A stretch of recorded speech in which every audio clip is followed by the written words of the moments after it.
Hey everybody, KC here. So I was just across the street getting my annual COVID booster, just as I've gotten every COVID shot over the past 5 years or so that's been recommended. And 2 weeks ago, I got my flu shot. Now, I know that these shots are not going to make me immune to disease, but I also know, based on the legitimate science, that if I get sick, it's going to be less so than it would be had I not gotten the shots.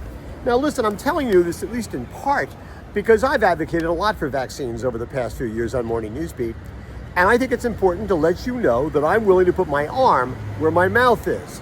But there's more. The thing is, there's actually a business component to these trends and this story, because as places where people tend to congregate, they tend to be in large groups, they tend to breathe on each other and breathe on product.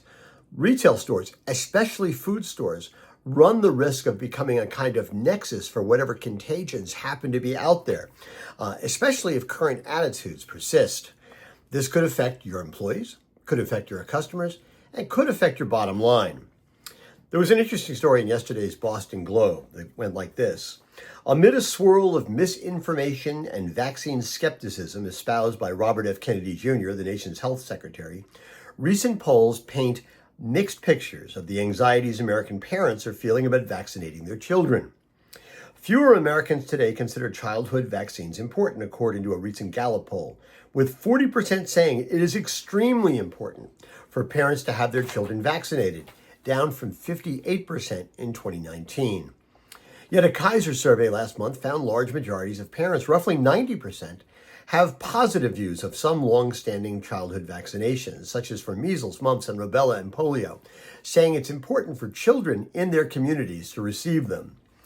Confidence in seasonal vaccines for flu and especially COVID is far lower, with 56% saying it's important for children in their community to get a flu shot, and just 43% saying that about COVID. And from NPR, nearly 2 months after a deadly massive measles outbreak in Texas was declared over, the highly contagious disease continues to spread across the country. The U.S. has now confirmed 1,563 cases of measles this year, according to the CDC, the highest annual number in more than 3 decades. And amid all this, there's really troubling news also from the Boston Globe story. Pediatricians across Massachusetts said they're encountering a growing number of patients or parents with questions, misinformation, or hesitancy about vaccines. The consternation and confusion mean pediatric practices are increasingly facing an ethical dilemma. Should they drop unvaccinated families and not accept new ones who decline to vaccinate to protect other children in their waiting rooms? Or do they stick with the holdouts and hope they eventually convince them to change their minds, but potentially put newborns and other immune-compromised patients in waiting rooms at risk for infection? This is really complicated stuff. And listen, I agree that people need to have freedom of choice. That's the American way. But I also worry that naysayers and conspiracy theorists are putting a lot of people at risk by spreading misinformation.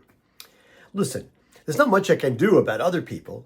All I can do is get whatever vaccines my doctor recommends, from the flu shot to COVID to shingles, and continue to believe in vaccination science that has helped, I think, make the world as healthy as it is today.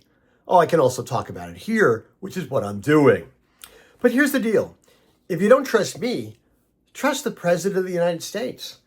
He had his physical last week, and in the press readout, they made the point that he had both his flu shot and a COVID booster. Anyway, that's what's on my mind. And as always, I want to hear what's on your mind.